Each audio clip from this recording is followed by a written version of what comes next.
Today's podcast is brought to you by Star Local Media, 14 newspapers and websites with a print distribution of 270,000 homes and monthly page views of 600,000 online. Star Local Media, your community voice for news.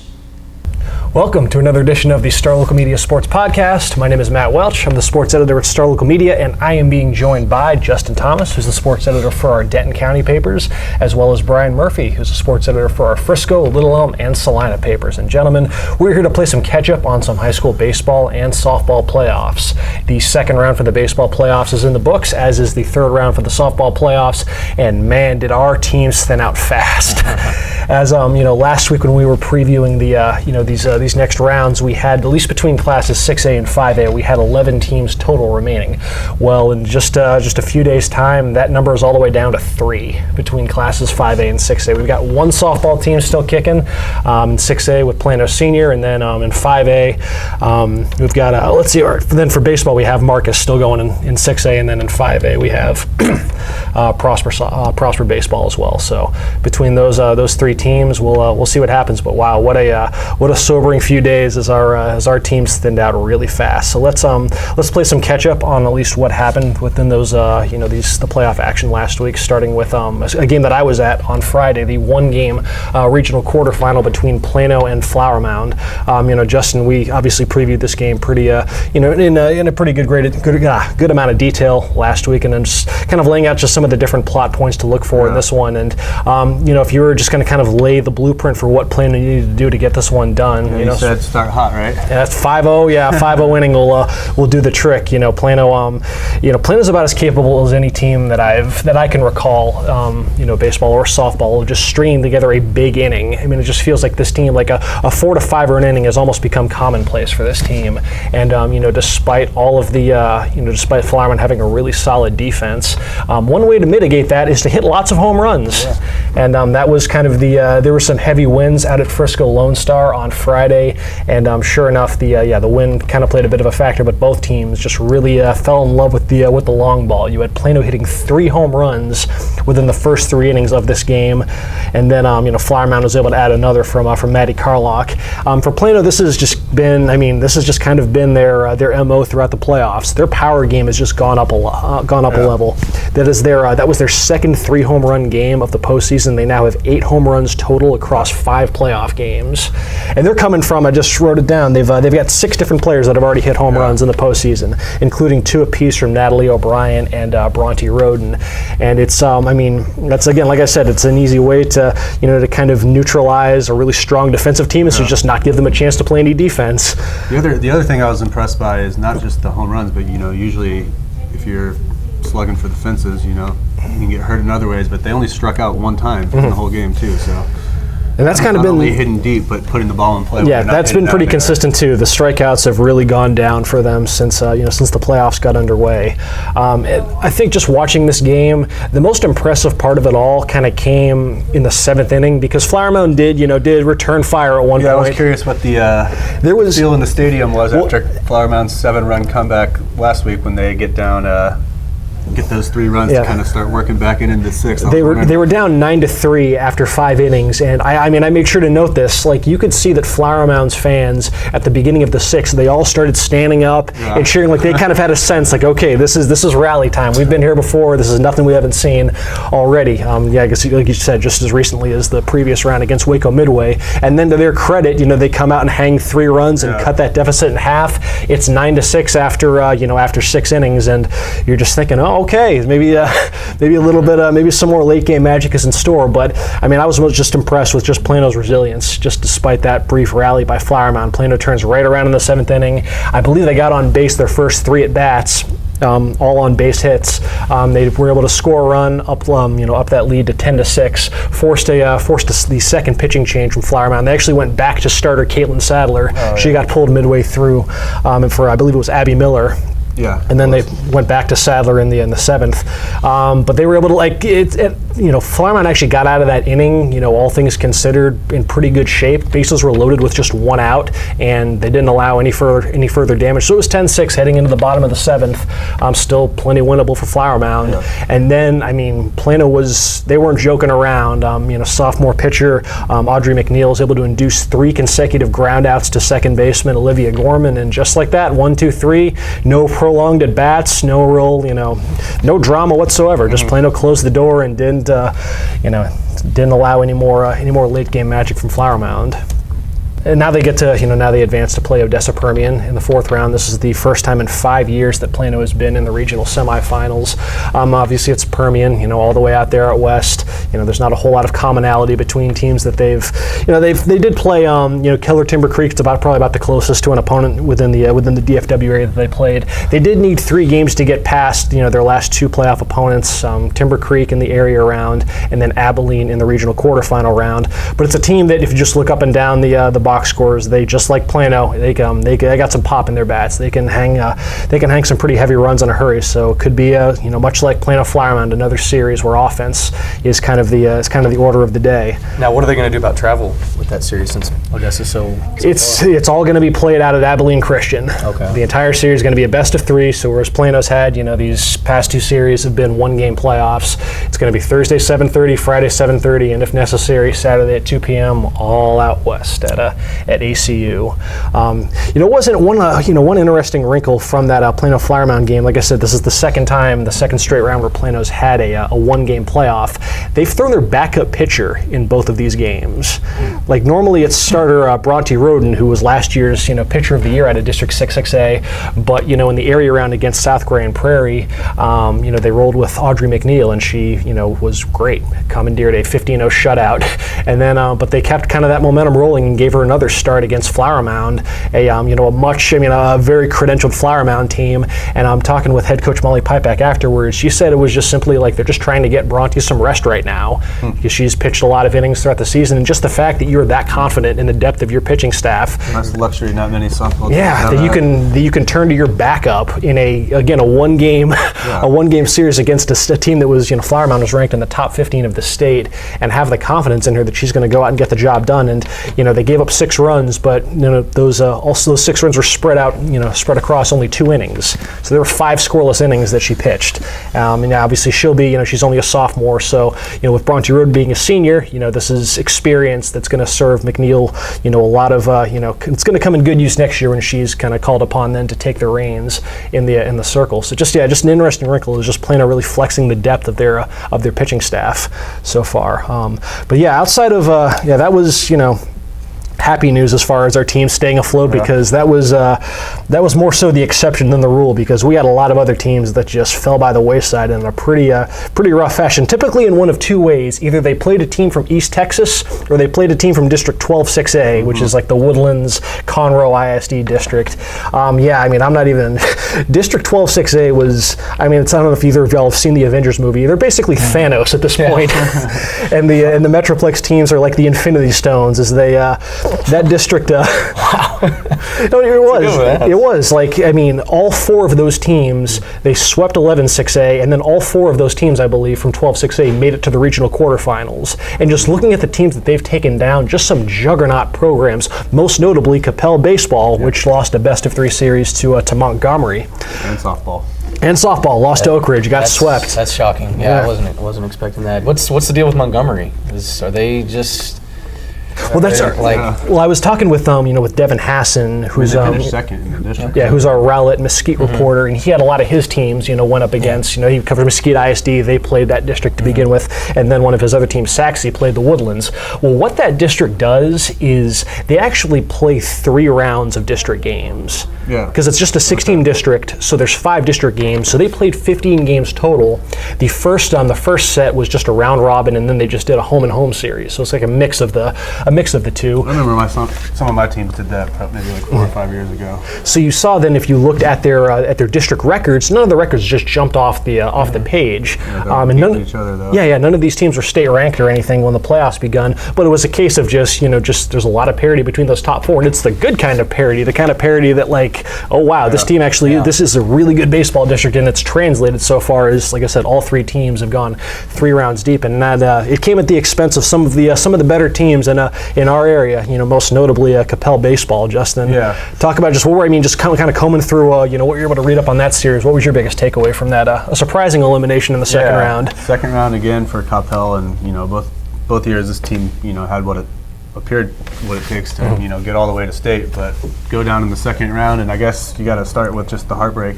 And so this was a weird setup here where the first 2 games were in Coppell, so Montgomery wasn't even guaranteed a home game, but they got the game 2 win to force the game 3 down in Montgomery, and just the Cowboys actually blew the save twice. John Cashmere, their starter, threw 6 scoreless to start. They got off to a great start, but Montgomery scored 2 in the 7th to tie it up to force extra innings, so it goes to extras. Josh Bartolacki gets a RBI single for Coppell, so they get the lead back, but then Montgomery gets 2 more in the 8th to pull out the win. They got a single with 1 out and then a sacrifice fly to win the game. So very tough way for it to finish for the Cowboys. Basically 2 blown saves in 1 game. 2 one-run losses after taking game 1 of that series 3-1. They had a chance to close it out. They won the first game. They had a chance to close it out on game 2 on Friday. They actually hit 4 homers in that game, and they still come up short in that game, 6-5. They were trying to come back, but couldn't do it. So tough way to go. Another team that won game 1 but lost games 2 and games 3 by 1 run was the Prosper softball. Yeah, and that was kind of a shocker to me because Rachel LaCroix, she'd been awesome all year long, and I guess Hallsville kind of figured her out a little bit. They scored 5 on her in game 2, and then she pitched 70 pitches through 3 innings in game 3, so she had to come out, and then Prosper gives up 6 runs. They lost game 2 off a walk-off, so kind of a devastating fashion. So it looks like Hallsville kind of had the momentum going into that game 3, and they just barely hung on and beat them 6-5. But that main key in that series was to knock Rachel out as early as you possibly can, because you don't want her going the distance, and that's what they were able to do. And Prosper was sent packing a lot earlier than I thought they would be. Hallsville's got some pretty decent softball tradition, especially in recent years. They went to the regional finals back in 2015 and 2014. So this is a program that is, they're not just here by accident. They're accustomed to making deep playoff runs. But yeah, Prosper was certainly one of the teams that you thought was on that short list of favorites to come out of Region 2. And Hallsville baseball also looking pretty good too. They just knocked off Wakeland after Wakeland won game 1, and then Hallsville, they steal games 2 and games 3, not in as dramatic fashion as softball, but Hallsville, they knock out the defending state semifinalist in Wakeland, and now they face Prosper. We were robbed of a Prosper Wakeland 3rd round baseball series. I was so looking forward to that, but it didn't happen. Hallsville versus Prosper should be interesting though. Yeah, it was Hallsville, whether it was Hallsville, Texas High, Forney. A lot of those East Texas schools really did a number on the Metroplex. Yeah, Texas High got the Colony, and they only scored 1 in 1 inning in that game, but unfortunately for the Colony, it was an 8-run inning, and they beat the Cougars 8-5. So tough finish for the Colony, but a good season for them, getting to the second round for the first time in program history. Then you had Forney taking care of Reedy. That was a sweep. But although, like I said beforehand, there was a moral victory to start. Reedy was able to snap. I'm going to mispronounce his name. Mason Englert. Yeah. I think his state record for most consecutive scoreless innings. Reedy was able to snap that streak early on into that series. Ultimately, though, didn't mean a whole lot, as Forney's offense was just too much. It sounds like he went into that game with 55 consecutive scoreless innings pitched. That's insane. The record was like a 40-year-old record. What we talked about last week. But yeah, he had tied it, right? So did he get the 1 inning to break it? I don't know. Yeah. I'll have to check that later and tweet that out or something. But yeah, I thought it was going to be like Forney. They just where their pitching would be the suffocating thing. But they hung 12 and then 10 runs on them in games 1 and games 2 to complete the sweep. So there's even if Reedy had figured out the Forney pitching staff, they still would have lost because Forney's offense was just that good too. So tough draw there in the second round, but still a good season for Reedy getting their first ever playoff series victory over Lake Dallas in the first round. It wasn't all sad news, though. We did have a couple teams that are still bound for the third round. You know, you've still got Prosper kicking around in baseball, as do you with Marcus. Yep. Just either one of y'all, just some kind of thoughts on what you saw of either the Marauders or the Eagles over the weekend. Well, Prosper's has back-to-back sweeps now over Sulphur Springs and Centennial, but they're close sweeps. It's not like they blew anyone out like Forney blew out Reedy. So, you know, they're not dominating folks yet, but, you know, Prosper is a tough team, and I expected them to beat Sulphur Springs, and I expect them to beat Hallsville, even though Hallsville took care of Wakeland last week. For Marcus, they're going to the third round for the second year in a row after getting to the regional semis last year, and they picked up a nice sweep over Belton this past weekend. They won the first game 6-4 and then finished them off 7-4. Good starts for Marcus. They scored 4 runs in the first in game 1 to kind of stake that lead, and then they scored 3 in the second to get an early lead in game 2, so they were just able to kind of hold them off and kind of lead throughout. Good pitching again for the Marauders. Blake Mayfield's got the win in the first game. He actually struck out 12 in just 5 2/3 innings. And then in the second, they used 3 different pitchers. Justin Kleinsorge gets credited with the win, but Caden Lopez and Tyler Morgan were strong in relief. So offensively, you know, the usual suspects, Ryan Hunt, Zach Jordan, Will Harrison, Blake Mayfield, Dimitri Pedrides all had pretty solid, consistent series. So Marcus is going to get Waco Midway now. And Midway beat Grand Prairie in 3 games in the bi-district round, and then they got a sweep over a team Marcus knows, LD Bell from district. They swept them, so pretty quality Midway team. They're going to play game 1, 7 Thursday at Midway, game 2, 7 Friday at Marcus, and then if they need a third game, they're going to meet up Saturday night in Cleburne. One thing I saw, 3 out of the 4 teams from 5-6A still advanced, because you have Southlake and Byron Nelson on the other end of the bracket. So 5-6A, no, it was no fluke. Their sweep of 6-6A was certainly justified. One thing when you mentioned we're talking about Coppell, and I remember the cautionary tale that you noted a ways back around realignment time, because now with the end of baseball season and softball season, this is now just the end of Coppell's time, at least for now, in Region 2. And I remember that cautionary tale you issued. It's on the surface. There's you might get a more preferable first round draw. In a lot of these sports, making the move from Region 1 to Region 2.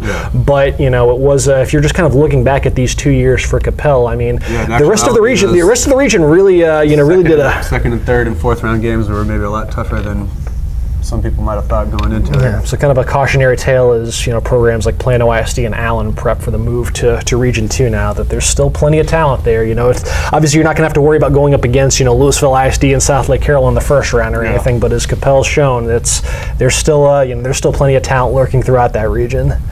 Let's see, so I guess, that'll about round it out, at least for, looking at 5A and 6A. We did have another team, in 3A, Sunnyvale, that's still kicking around. We're going to talk about them a little bit later, but in the meantime, there was a 4A softball team that got booted out of the playoffs, also Celina. That's right. My bad. Didn't want to skip over poor Celina. Yeah, can't forget Celina. So they faced Crandall, the number 5 ranked team in the state, Celina unranked, and they upset Crandall in game 1, 3-2, with their, not their original starting pitcher. Michaela Galloway was their starter in all 3 games. She started a few games throughout the year, but Randy Dobbins was their main ace.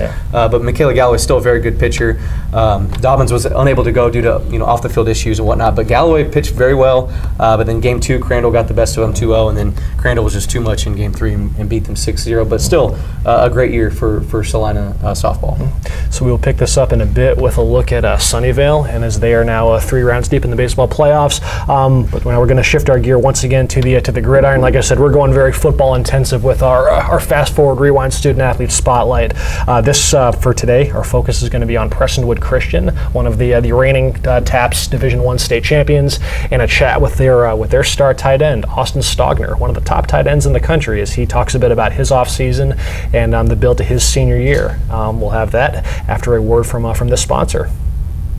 Today's podcast is brought to you by Star Local Media, 14 newspapers and websites with a print distribution of 270,000 homes and monthly page views of 600,000 online. Star Local Media, your community voice for news.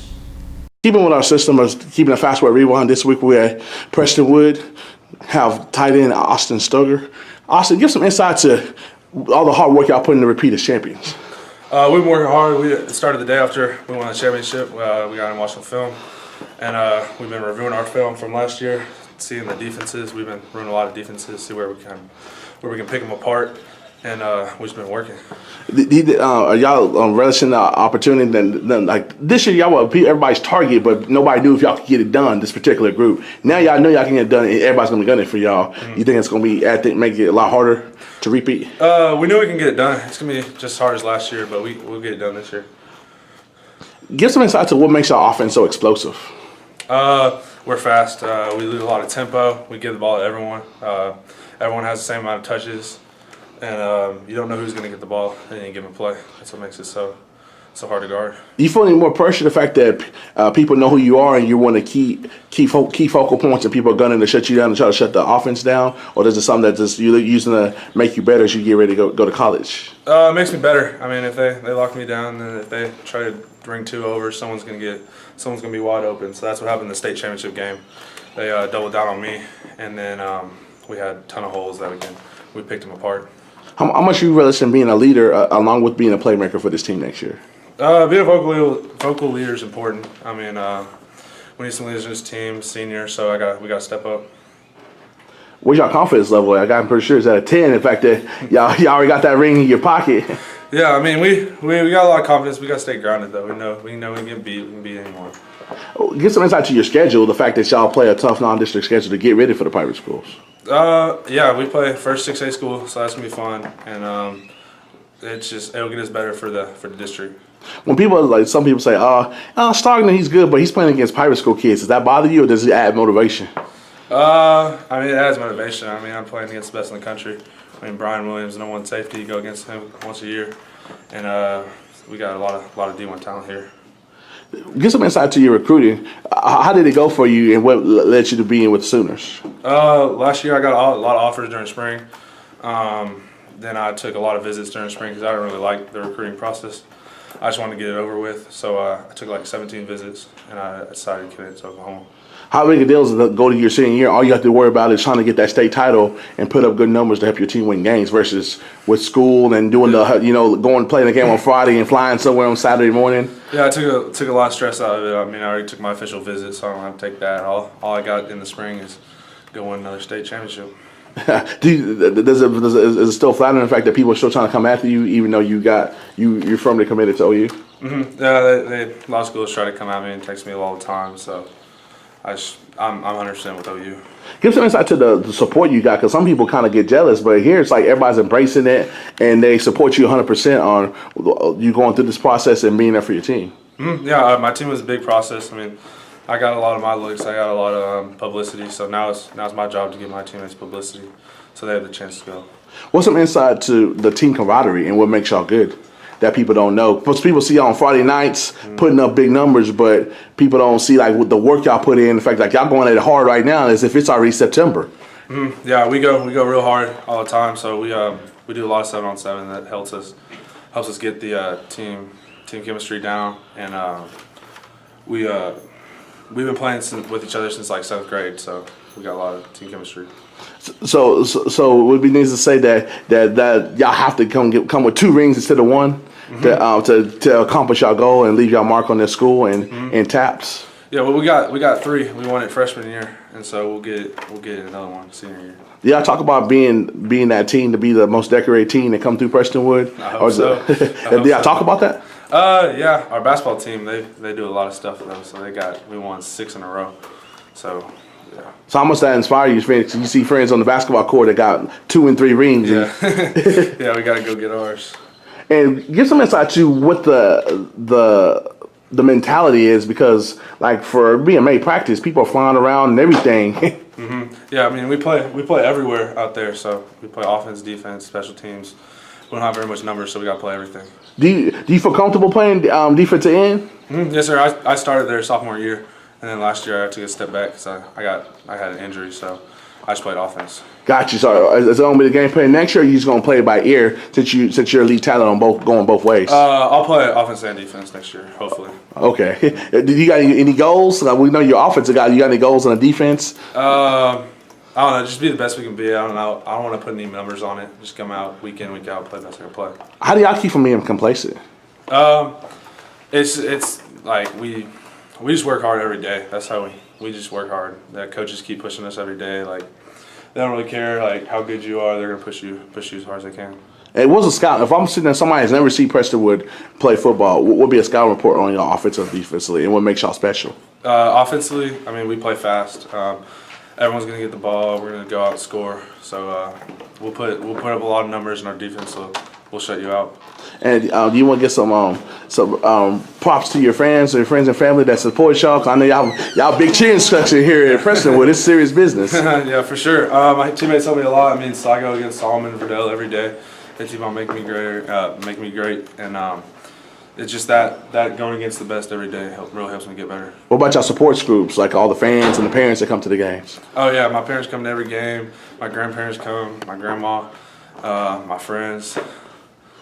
And you have a message for people like, man, they got that one ring. They're gonna be good with what they got. They ain't gonna be ready next year. 'Cause some people think y'all gonna get as they call fat cat-itis. Yeah, no, we put in work. We put in work. We stay grounded. I'm not gonna say we're gonna go out and win another one. We're gonna put our head down and go to work. Thanks again to Austin Stogner for taking the time to chat with Kendrick for the Fast Forward Rewind Student Athlete Spotlight, and to round out the podcast, and being joined by Devin Hassan. Devin is our sports editor for our Rowlett and Mesquite papers, and as I mentioned, we're going to pick up with one of our teams in Classes 3A that is still kicking around in the baseball playoffs. Let's talk a little bit of Sunnyvale, Devin. The Raiders are bound for the third round for the first time since 2014, back when they went to the third round 3 straight years. They're fresh off a sweep over Gunter. Devin, you were all over this series. What were some takeaways from Sunnyvale versus Gunter? Well, this was a big step. You mentioned their kind of recent history. This is a team that's won 7 straight district championships. Okay. So they're no stranger to success. You mentioned the 2014 team. That was the 2014 team that went all the way to win the Class 2A state championship. But since then, they have not gotten past the area round. So this was a nice step forward. It's kind of been a hurdle for them in the last 3 years. I got to see them on Friday. They won 10-1. A game that was really close. It was 4-1 going into the 7th inning. Sunnyvale broke it up with 6 runs. But anytime you look at the playoffs, the baseball playoffs in particular, you look at the pitching staff. You look at the depth. And what was interesting to me, that Sunnyvale has played 5 playoff games, and they have started 3 sophomores as part of the rotation. Wow. Andrew Lyon, Lyon, I hope I'm saying that right. Andrew, I apologize. He's 2-0. He's won the opener in both these series against Mineola and against Gunter. Tyler Winfrey started the game against Mineola. And then Hayden Hood, who I got to see in person on Friday night, was really impressive. He goes the distance. He strikes out 10. And just to kind of show you how off balance he had those Gunter hitters, 8 of those 10 strikeouts were looking.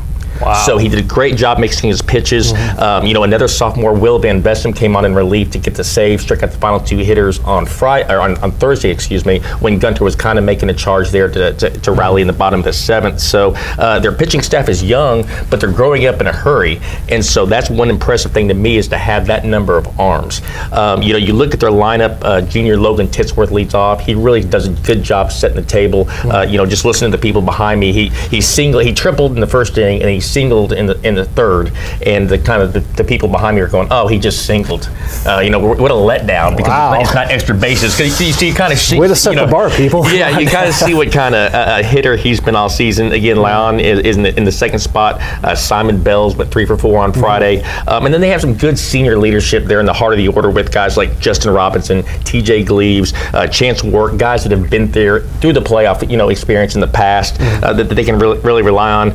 Again, Will Van Bestem is a key part of that lineup as well. An outstanding shortstop. He made a couple of really great plays in that game I saw Friday. And then another sophomore, Matthew Herrera, kind of rounds out that lineup. So, Sunnyvale, they play Edgewood this week.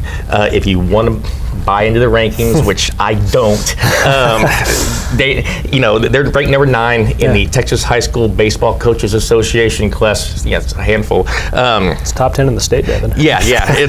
But they are 32-5. Yeah. So that speaks to itself. And you kind of look over that region. Beckville is state ranked. They only have 2 losses on the season. Pottsboro and Hugh Springs are still alive in Region 2. So Sunnyvale's got a tough road to go, even if they get past Edgewood. But I think it's a good mix of younger kids and older kids, and obviously getting past that hurdle of getting to the third round for the first time in 4 years is a huge confidence booster.